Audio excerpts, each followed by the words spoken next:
தமிழ்நாட்டுல எல்லாமே சேஞ்ச் ஆயிடுச்சு. உங்க நகையையும் சேஞ்ச் பண்ணுங்க. உங்க பழைய நகைக்கு கிராமுக்கு 150 ரூபாய் கூடுதலா வாங்கி புது நகை எடுத்துக்கோங்க. அதே கம்மி சேதாரம் தான் உங்க லலிதால மட்டும்தான்.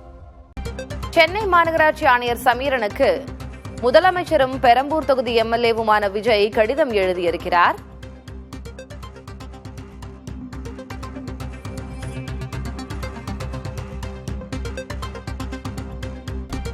சட்டமன்ற உறுப்பினர் மேம்பாட்டு நிதியிலிருந்து 3 கோடி ரூபாயில் திட்டங்களை மேற்கொள்ள கடிதம் வாயிலாக வலியுறுத்தியிருக்கிறார் முதலமைச்சர் விஜய். தனது தொகுதி மேம்பாட்டு நிதியில் 3 கோடி ரூபாய் மதிப்பிலான திட்டங்களை முன்மொழிந்திருக்கிறார் முதலமைச்சர் விஜய்.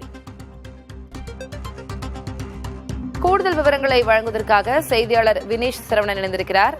வினீஷ், நேற்றுதான் முதலமைச்சர் தன்னுடைய சொந்த தொகுதியான பெரம்பூர் தொகுதியில் எம்எல்ஏ ஆபீஸ் திறந்து வச்சாரு. இன்றைக்கு அவருடைய எம்எல்ஏ நிதியிலிருந்து பல்வேறு திட்டங்களை முன்மொழிந்திருக்கிறார். அதன் விவரம் என்ன? ஆணையருக்கு என்ன கடிதம் எழுதியிருக்கிறார்?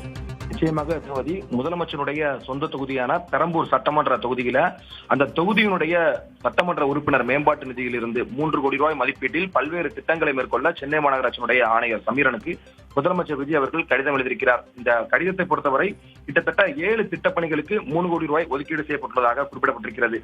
திட்டத்தில் பெண்களின் பாதுகாப்பிற்கான மேம்பாடுகள் திட்டமிடப்பட்டிருக்கிறது. 50 லட்சம் ரூபாய் செலவில் சிசிடிவி கேமரா மற்றும் வைஃபை வசதியுடன் கூடிய கட்டுப்பாட்டு அறையுடன் 24 மணி நேரமும் ஒளிபரப்பக்கூடிய 6 பேருந்து நிறுத்தங்கள். அந்த பேருந்து நிறுத்தங்களை பொறுத்தவரை எருக்கஞ்சேரி ஹைரோட், சிட்கோ நகர், எஸ்எஸ்எம் நகரில் இருக்கக்கூடிய 2 இடங்கள், அதே போல எம்கேபி நகர் மற்றும் வியாசர்பாடி மேம்பால சந்திப்பு, அதே போல மேயர் கிருஷ்ணமூர்த்தி நகரில் 50 லட்சம் ரூபாய் மதிப்பீட்டில் உள்ள விளையாட்டு வளாகம் கட்டப்படும். அம்பேத்கர் கலைக்கல்லூரியில் 25 லட்சம் ரூபாய் செலவீட்டில் விளையாட்டு வசதிகள் மேம்படுத்தப்படக்கூடிய வகையில புதிய திட்டங்களுக்கு குறிப்பிடப்பட்டிருக்கிறது. அதே போல கூடைப்பந்து, கிரிக்கெட் மைதானம் மற்றும் கபடி மைதானமும் மேம்படுத்தக்கூடிய வகையில இந்த திட்டங்களில் கடிதத்தில் குறிப்பிடப்பட்டிருக்கிறது. அதே போல சத்தியமூர்த்தி நகரில் டயாலிசிஸ் பிரிவு அமைக்க 50 லட்சம் ரூபாய் ஒதுக்கீடு செய்யப்படுவதாக இந்த கடிதத்தில் குறிப்பிடப்பட்டிருக்கிறது. தெற்கஞ்சேரி நெடுஞ்சாலையில 25 லட்சம் ரூபாய் செலவில் தற்காலிக பணியாளர் ஓய்வறை கட்டப்படுவதாக கடிதத்தில் குறிப்பிடப்பட்டிருக்கிறது. அம்பேத்கர் கல்லூரியில் நூலகம் மற்றும் கல்வி மையமும் 50 லட்சம் ரூபாய் செலவில் கட்டப்படுவதாக கடிதத்தில் குறிப்பிடப்பட்டிருக்கிறது. அங்கன்வாடிகளுக்கு தேவையான உபகரணங்களை கொள்முதல் செய்ய 50 லட்சம் ரூபாய் ஒதுக்கீடு செய்யப்பட்டுள்ளதாக கடிதத்தில் குறிப்பிட்டிருக்கிறது.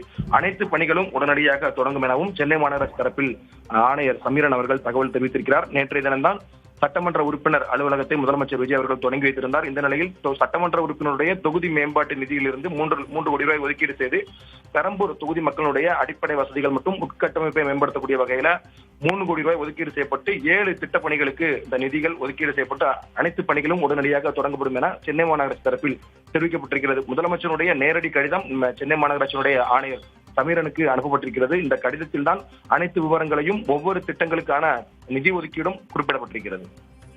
தனது தொகுதியின் மேம்பாட்டுக்காக பல்வேறு திட்டங்களை முன்மொழிந்திருக்கிறார் முதலமைச்சர் விஜய்.